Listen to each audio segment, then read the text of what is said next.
प्रत्येकाच्या मनामध्ये आहे। आम्ही असं ऐकलंय वर्तमानपत्राच्या माध्यमातून की 3 डिसेंबरला या देशाचे मुख्य निवडणूक आयुक्त याने पॉलिटिकल पार्टीला त्या ईव्हीएम बद्दल बोललेलं आहे। मला आपल्या सगळ्याच्या माध्यमातून एकच त्याला निरोप द्यायचा, दुसरं काही जास्त बोलायची गरज नाही। जी प्रणाली जी कार्यपद्धती पूर्ण जगाने नाकारलेली आहे, जगाने, मी पुन्हा सांगतो जरा समजून घ्या, जगाने नाकारलेली आहे। म्हणजे Japan, Germany, Spain, Europe, America, France सगळ्यांनी नाकारलेली आहे। ती कार्यप्रणाली आम्हाला का पाहिजे हा मूलभूत त्या ठिकाणी प्रश्न निर्माण झालेला आहे। कोणी खूप आम्हाला सांगत असेल की याच्यामध्ये टॅम्परिंग होत नाही, त्या सगळ्या विद्वानांना, त्या सगळ्या सुजान नागरिकांवर सांगतो, तुमच्या खिशात असलेला जो मोबाईल फोन आहे त्या मोबाईल फोनची मला गरज नाही। तुम्ही तुमचे जे अकाउंट ऑपरेट करता त्याच्यात OTP मला देऊन टाका, मी 2 मिनिटात सांगून देईन त्याच्यामध्ये टॅम्पर होते काय ते। एक वेळ अशी होती की आम्ही शेतकरी आमच्या शेतामध्ये आम्हाला पाणी सुरू करायचं होतं, तर स्टार्टर मोटरची बटन दाबाला त्या स्टार्टर पर्यंत जावं लागत होतं। आज आमचा शेतकरी घरी बसून स्टार्टर मोटर सुरू करतो, बंद करतो, स्प्रिंटर सुद्धा ऑन करतो। आणि आताच काही महिन्या अगोदर चंद्रावरचं यान आपलं थोडं बिघडलं होतं, तर आपल्या ज्या वैज्ञानिक त्याला भारत देशाच्या भूमीवर बसून ते दुरुस्त केलं होतं।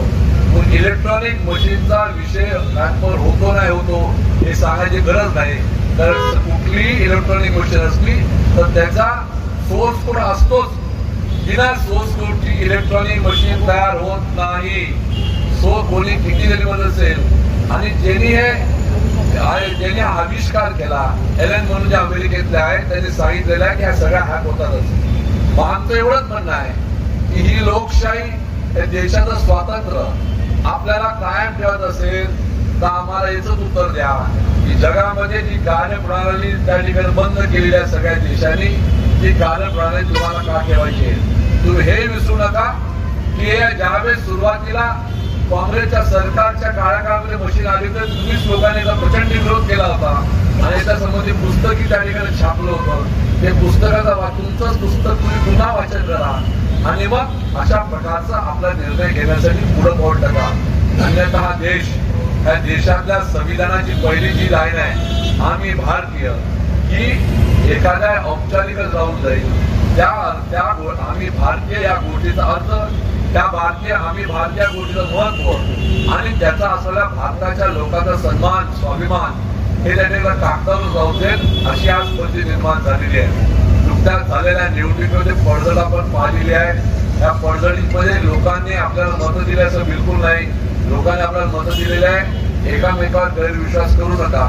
पण लढाई मोठी आहे, त्या मोठी लढाईमध्ये मोठी त्या ठिकाणी आपल्याला तयारी करावी लागणार आहे। आपण आपल्या परीने नक्कीच लढू आणि लढत असताना लोकांना नक्कीच सांगू की आम्ही त्या संविधानाची जी पहिली लाईन आहे, आम्ही भारतीय आहे, हा भारतीयता संबंधीचा अर्थ, ती भारतीय रीत असताना या देशातील लोकांनी घेतलेले कष्ट आणि त्या आम्ही भारतीय रीत असताना विसर पडलेला आहे।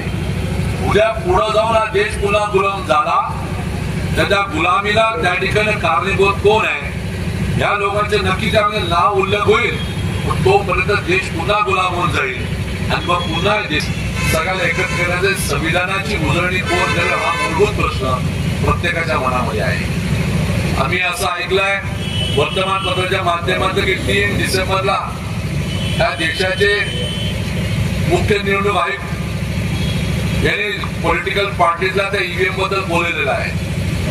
मला आपल्या सगळ्याच्या माध्यमातून एकच त्याला निरोप द्यायचा, दुसरं काही जास्त बोलायची गरज नाही। जी प्रणाली, जी कार्यपद्धती पूर्ण जगाने नाकारलेली आहे, जगाने, मी पुन्हा सांगतो जरा समजून घ्या, जगाने नाकारलेली आहे। म्हणजे Japan, Germany, Spain, Europe, America, France हा पाहिजे हा मूलभूत त्या ठिकाणी प्रश्न निर्माण झालेला आहे। त्या सगळ्या विद्वानांना, त्या सगळ्या सुजान नागरिकांवर सांगतो, तुमच्या खिशात असलेला जो मोबाईल फोन आहे त्या मोबाईल फोनची मला गरज नाही। तुम्ही तुमचे जे अकाउंट ऑपरेट करता त्याच्यात OTP मला देऊन टाका, मी 2 मिनिटात सांगून देईन त्याच्यामध्ये टॅम्पर होते काय ते। शेतकरी आमच्या शेतामध्ये आम्हाला पाणी सुरू करायचं होतं, तर स्टार्टर मोटरची बटन दाबाला त्या स्टार्टर मध्ये जावं लागत होतं। आज आता तर शेतकरी घरी बसून स्टार्टर मोठे सुरू करतो, बंद करतो, स्प्रिंकलर सुद्धा ऑन करतो. आणि आताच काही महिन्या अगोदर चंद्रावरचं यान आपलं थोडं बिघडलं होतं. आपल्या ज्या वैज्ञानिकांनी त्यानं भारत देशाच्या भूमीवर बसून ते दुरुस्त केलं होतं. इलेक्ट्रॉनिक मशीनचा विषय ऍपवर होतो नाही होतो हे सांगायची गरज नाही. कारण कुठलीही इलेक्ट्रॉनिक मशीन असली तर त्याचा सोर्स कोड असतोच. बिना सोर्स कोडची इलेक्ट्रॉनिक मशीन तयार होत नाही. सोर्स कोणी किती जरी म्हणत असेल आणि ज्यांनी हा आविष्कार केला एलन म्हणून जे अमेरिकेतले आहेत त्यांनी सांगितलेलं आहे की ह्या सगळ्या हॅक होतातच. मग आमचं एवढंच म्हणणं आहे की ही लोकशाही या देशात हवी होत चाललेली आहे आणि त्यासाठी आपण सगळ्यांनी एकत्र होणं तेवढंच महत्वाचं आहे. आपण त्या ठिकाणी सगळ्यांनी एकत्र होऊ आणि लढाई लढू असं मन व्यक्त करतो. आपण रक्तदीप आणि सहकार्याने अत्यंत चांगला असा उपक्रम सुरू केला. लोकांना एकदा कुठेतरी त्या ठिकाणी चिंगारी लागणं गरजेचं आहे. उद्धव ठाकरेंच्या आज तुम्ही स्टेटमेंट मागतात कुठेतरी एक सुरुवात होणं गरजेचं.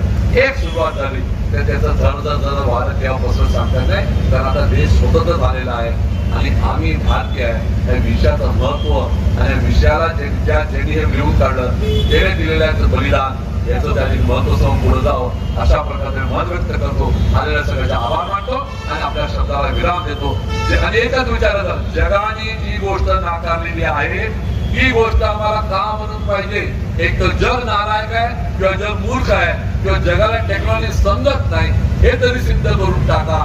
अन्यथा जगाने ज्या पद्धतीने केलेल्या आहे त्या पद्धतीने पुढे जाण्याची भूमिका मानसिका ठेवावी असं मत व्यक्त करतो. आपल्या शब्दाला विराम देतो. जय महाराष्ट्र.